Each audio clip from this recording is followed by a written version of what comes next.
Hello viewers, আসসালামু আলাইকুম। Paradoxical Sajid বইটির ধারাবাহিকতায় আজকে আমি যে বিষয়টি নিয়ে আলোচনা করব সেটি হচ্ছে স্রষ্টা কেন মন্দ কাজের দায় নেন না। তবে চলুন শুরু করা যাক। ক্লাসে নতুন একজন স্যার এসেছেন, নাম মফিজুর রহমান।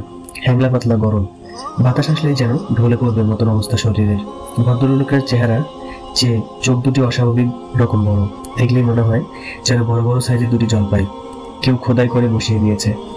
ভদ্রলোক খুবই ভালো মানুষ। ওনার সমস্যা একটি, ক্লাসে উনি যতটা না বায়োলজি পড়ান তার চেয়ে বেশি দর্শন চর্চা করেন। ধর্ম কোথা থেকে আসলো, ঠিক কবে থেকে মানুষ ধার্মিক হওয়া শুরু করলো, ধর্ম আত্মে কি আর কি নয় তার গল্প করেন। আজকে ওনার চতুর্থ ক্লাস। পড়াবেন অ্যানালিটিক্স টেকনিকুস অ্যান্ড বায়ো ইনফরমেটিক্স, অর্থাৎ চতুর্থ সেমিস্টারে এটি পড়ানো হয়। স্যার এসে প্রথমে বললেন, গুড মর্নিং গাইস। সবাই সমস্বরে বলল, গুড মর্নিং স্যার। এরপর স্যার জিজ্ঞেস করলেন, সবাই কেমন আছো? স্যারের আরো একটি ভালো দিক হলো উনি ক্লাসে এসে সবার কুশলাদি জিজ্ঞেস করেন। সাধারণত হায়ার লেভেলে যেটা সব শিক্ষক করেন না। তারা রোবটের মতো ক্লাসে আসেন, যন্ত্রের মতো করে লেকচারটা পড়িয়ে বেরিয়ে যান। সেদিক থেকে মফিজুর রহমান নামের এই ভদ্রলোক অনেকটা অন্যরকম। আবারও সবাই সমস্যার উত্তর দিল, কিন্তু গোলমাল বাঁধলো এক জায়গায়। শিক্ষার্থীদের মধ্যে কয়েকজন উত্তর দিয়েছে এভাবে, আলহামদুলিল্লাহ ভালো। স্যার কপালের ভাঁজ একটু দীর্ঘ করে বললেন, আলহামদুলিল্লাহ ভালো বলেছ কে কে? অদ্ভুত প্রশ্ন, সবাই থমথম খেল। একটু আগেই বলেছি স্যার একটু অন্যরকম, প্রাইমারি লেভেলের টিচারের মতো। ক্লাসে এসে বিকট চিৎকার করে গুড মর্নিং বলেন। সবাই কেমন আছো জানতে চান। এখন আলহামদুলিল্লাহ বলার জন্য কি প্রাইমারি লেভেলের শিক্ষকদের মতো বেদ দিয়ে পিটাবেন নাকি? সাজিদের তখন তার প্রাইমারি স্কুলের শিক্ষক বাবুল চন্দ্র দাসের কথা মনে পড়ে গেল। এই লোকটা ক্লাসে কেউ দুটোর বেশি হাঁচি দিলেই বেদ দিয়ে আচ্ছা মতন পিটাতেন। ওনার কথা হলো হাঁচির সর্বোচ্চ পরিমাণ হবে দুটির বেশি হাঁচি দেওয়া মানে ইচ্ছে করেই বেয়াদবি করা। যাই হোক, বাবুল চন্দ্রের পাঠ তো কবেই চুকেছে, এবার মফিজ চন্দ্রের হাতেই না হয় গণপিটুনি খাওয়া লাগে। ক্লাসের সর্বমোট 7 জন দাঁড়ালো। এরা সবাই আলহামদুলিল্লাহ ভালো বলছে। এরা হচ্ছে রাকিব, আদনান, জুনাইদ, সাকিব, মরিয়ম, রিতা এবং সাজিদ। স্যার সবার চেহারাটা একটু ভালো মতো পরখ করে নিলেন। এরপর পিক করে হেসে দিয়ে বললেন, বসো। সবাই বসলো। আজকে আর মনে হয় একাডেমিক পড়াশোনা হবে না, দর্শনের তাত্ত্বিক আলাপ হবে। ঠিক তাই হলো। মফিজুর রহমান স্যার আদনানকে দাঁড় করালেন, বললেন, তুমিও বলেছিলে সেটা না? জি স্যার, আদনান উত্তর দিল। স্যার বললেন, আলহামদুলিল্লাহ এর অর্থ কি জানো? আদনান মনে হয় একটু ভয় পাচ্ছে। সে ঢোক গিলতে গিলতে বলল, জি স্যার, আলহামদুলিল্লাহ অর্থ হলো সকল প্রশংসা কেবলই আল্লাহর। স্যার বললেন, সকল প্রশংসা কেবলই আল্লাহর। স্যার এই বাক্যটি দুবার উচ্চারণ করলেন। এরপর আদনানের দিকে তাকিয়ে বললেন, বসো। আদনান বসলো। এবার স্যার রিতাকে দাঁড় করালেন। স্যার রিতার কাছে জিজ্ঞেস করলেন, আচ্ছা পৃথিবীতে চুরি ডাকাতি আছে? রিতা বলল, আছে। খুন খারাপি, রাহাজানি, ধর্ষণ? জি আছে। কথা দিয়ে কথা না রাখা, মানুষকে ঠকানো, লোভ লালসা এইসব? জি আছে। এগুলো কি প্রশংসাযোগ্য? না। তাহলে মানুষ একটি ভালো কাজ করার পর তার সব প্রশংসা যদি আল্লাহর হয়, যখন চুরি ডাকাতি করে, লোক ঠকায়, খুন খারাপি করে, ধর্ষণ করে, তখন সব মন্দের ক্রেডিট আল্লাহকে দেওয়া হয় না কেন? উনি প্রশংসার ভাগ পাবেন কিন্তু দুর্নামের ভাগ নেবেন না, তা কেমন হয়ে গেল না? রিথা মাথা নিচু করে চুপ করে আছে। স্যার বললেন, এখানেই ধর্মের ভেলকিবাজি। ঈশ্বর সব ভালোটা বোঝেন, কিন্তু মন্ত্রটা থেকে নিজেকে গুটিয়ে নিয়েছেন। আত্মা ঈশ্বর বলে কেউ নেই, নাউজুবিল্লাহ। যদি থাকতো তাহলে কি তিনি এরকম একচোখা হতেন না? বান্দার ভালো কাজের ক্রেডিটটা নিজে নিয়ে নেবেন, কিন্তু বান্দার মন্দ কাজের বেলায় বলবেন, উফ এইটা থেকে আমি পবিত্র, ওইটা তোমার ভাগ। স্যারের কথা শুনে ক্লাসে যে কয়েকজন নাস্তিক আছে তারা হাততালি দেওয়া শুরু করলেন। সাজিদের পাশে যে নাস্তিকটা বসেছে সে তো বলেই বসলো, মফিজ স্যার হলেন আমাদের বাংলার প্লেটো। স্যার বলে যাচ্ছেন ধর্ম আর স্রষ্টার অসারতা নিয়ে। এবার সাজিদ দাঁড়ালো। স্যারের কথার মাঝে সে বলল, স্যার সৃষ্টিকর্তা একচোখা নন, তিনি মানুষের ভালো কাজের ক্রেডিট নেন না, তিনি ততটুকুই নেন যতটুকু তিনি পাবেন। ঈশ্বর আছেন। স্যার সাজিদের দিকে একটু ভালো মতো তাকালেন, বললেন, শিওর? জি।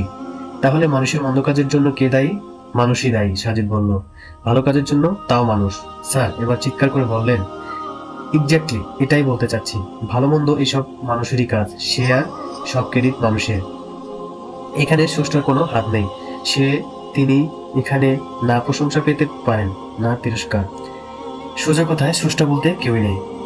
ক্লাসে পিনপঞ্চ নীরবতা। সাজিদ বলল, মানুষের ভালো কাজের জন্য স্রষ্টা অবশ্যই প্রশংসা পাবেন, কারণ মানুষকে স্রষ্টা ভালো কাজ করার জন্য দুটি হাত দিয়েছেন, ভালো জিনিস দেখার জন্য দুটি চোখ দিয়েছেন, চিন্তা করার জন্য মস্তিষ্ক দিয়েছেন, দুটি পা দিয়েছেন। এসব কিছুই স্রষ্টার দান, তাই ভালো কাজের জন্য তিনি অবশ্যই প্রশংসা পাবেন। স্যার বললেন, এগুলো দিয়ে তো মানুষ খারাপ কাজও করে, তখন এর দায় স্রষ্টার নয়? হা হা করে, তুমি খুব মজার মানুষ দেখছি। স্যার হাসতে লাগলেন। সাজিদ বলল, স্যার, স্রষ্টা মানুষকে একটি স্বাধীন ইচ্ছা শক্তি দিয়েছেন, এটা দিয়ে সে নিজেই নিজের কাজ ঠিক করে নেয়, সে কি ভালো করে না মন্দ করে। স্যার তিরস্কারের সুরে বললেন, ধর্মীয় কিতাববাদীর কথা বাদ দাও, man, come to the point and be logical. Sajid বলল, স্যার, আমি কি উদাহরণ দিয়ে বোঝাতে পারি ব্যাপারটা? অবশ্যই, স্যার বললেন। সাজিদ বলতে শুরু করলো, ধরুন খুব গভীর সাগরে একটি জাহাজ ডুবে গেল, ধরুন সেটা বারমুডা ট্রায়াঙ্গেল। এখন কোন ডুবুরি সেখানে ডুব দিয়ে জাহাজের মানুষগুলিকে উদ্ধার করতে পারছে? না, বারমুডা ট্রায়াঙ্গেলে তো নয়। এই মুহূর্তে ধরুন সেখানে আপনার আবির্ভাব ঘটলো, আপনি সবাইকে বললেন, আমি এমন একটি যন্ত্র বানিয়ে দিতে পারি যেটা গায়ে লাগিয়ে যে কোনো মানুষ খুব সহজেই ডুবে যাওয়া জাহাজের মানুষগুলোকে উদ্ধার করতে পারবে, ডুবুরির কোনো রকম ক্ষতি হবে না। স্যার বললেন, তো ধরুন আপনি যন্ত্রটি তৎক্ষণাৎ বানালেন এবং একজন ডুবুরিকে সেই যন্ত্র গায়ে লাগিয়ে সাগরে নেমে পড়ল ডুবে যাওয়া মানুষগুলোকে উদ্ধার করতে। ক্লাসে যখন একদম পতন নীরবতা, সবাই মুগ্ধ শ্রোতা, কারো চোখের পলকই যেন পড়ছে না। সাজিদ বলে যেতে লাগলো, ধরুন ডুবুরিটা ডুব দিয়ে ডুবে যাওয়া জাহাজে চলে গেল, সেখানে গিয়ে সে দেখলো মানুষগুলো হাঁসফাঁস করছে, সে একে একে সবাইকে একটি করে অক্সিজেনের সিলিন্ডার দিয়ে এলো এবং তাদের একজন একজন করে উদ্ধার করতে লাগলো। স্যার বললেন, ধরুন সব যাত্রীকে উদ্ধার করা শেষ, বাকি আছে মাত্র একজন। ডুবুরিটা তখন শেষ লোকটাকে উদ্ধার করতে গেল, তখন ডুবুরিটা দেখলো এই লোকটাকে সে আগে থেকে চিনে। এতটুকু বলে সাজিদ স্যারের কাছে প্রশ্ন করলো, স্যার, এরকম কি হতে পারে না? স্যার বললেন, অবশ্যই হতে পারে, লোকটা ডুবুরির আত্মীয় বা পরিচিত হয়ে যেতেই পারে, অস্বাভাবিক কিছু নয়। সাজিদ বলল, জি, ডুবুরির লোকটা চিনতে পারলো, সে দেখলো এটা হচ্ছে তার চরম শত্রু, এই লোকের সাথে তার দীর্ঘদিনের বিরোধ চলেছে, এরকম হতে পারে না স্যার? হ্যাঁ, হতে পারে। সাজিদ বলল, ধরুন ডুবুরির মধ্যে ব্যক্তিগত হিংসাবোধ জেগে উঠলো, সে শত্রুতাবশত ঠিক করলো যে এই লোকটিকে সে বাঁচাবে না, কারণ লোকটা দীর্ঘদিনের শত্রু, সে একটা চরম সুযোগ পেল এবং প্রতিশোধ পরায়ণ হয়ে উঠলো। ধরুন ডুবুরি ওই লোকটাকে অক্সিজেনের সিলিন্ডার তো দিলই না, উল্টো উঠে আসার সময় লোকটাকে পেটে একটা জোরে লাথি দিয়ে আসলো। ক্লাসে তখনও পিনপতন নীরবতা, সবাই সাজিদের দিকে এক দৃষ্টিতে তাকিয়ে আছে। স্যার বললেন, তো তাতে কি প্রমাণ হয় সাজিদ? সাজিদ স্যারের দিকে ফিরে বলল, let me finish my beloved sir. Okay, you are permitted, carry on. Sir বললেন। সাজিদ এবার স্যারকে প্রশ্ন করলো, স্যার বলুন তো, এই যে এতগুলো ডুবে যাওয়া লোককে ডুবুরি উদ্ধার করে আনলো, এর জন্য আপনি কি কোনো ক্রেডিট পাবেন? স্যার বললেন, অবশ্যই আমি ক্রেডিট পাবো, কারণ আমি যদি ওই বিশেষ যন্ত্রটি না বানিয়ে দিতাম তাহলে তো এই লোকগুলো কেউই বাঁচত না। সাজিদ বলল, আপনি অবশ্যই এর জন্য ক্রেডিট পাবেন, কিন্তু আমার পরবর্তী প্রশ্ন হচ্ছে, ডুবুরিটা সবাইকে উদ্ধার করলো, একজন লোককে সে শত্রুতা বশত উদ্ধার না করে মৃত্যু কূপে ফেলে রেখে এসেছে, আসার সময় তার পেটে একটি জোরে লাথি দিয়ে এসেছে, ঠিক? এখন স্যার, ডুবুরির এহেন অন্যায়ের জন্য কি আপনি দায়ী হবেন? ডুবুরির এই অন্যায়ের ভাগটা কি সমানভাবে আপনিও ভাগ করে নেবেন? স্যার বলেন, অবশ্যই না, ওর দোষের ভাগ আমি কেন নেব? আমি তো তাকে এরকম অন্যায় কাজ করতে বলিনি, সেটা সে নিজে করেছে, সুতরাং এর পুরো দায় তার। সাজিদ এবার হাসলো, হেসে সে বলল, স্যার, ঠিক এমনভাবেই আল্লাহ তাআলা মানুষকে সৃষ্টি করেছেন ভালো কাজ করার জন্য। আপনি যেরকম ডুবুরিকে একটা বিশেষ যন্ত্র বানিয়ে দিয়েছেন, সেরকম সৃষ্টিকর্তা আমাদের অনুগ্রহ করে হাত, পা, চোখ, নাক, কান, মুখ, মস্তিষ্ক এইসব দিয়েছেন, সাথে দিয়েছেন একটি স্বাধীন ইচ্ছা শক্তি।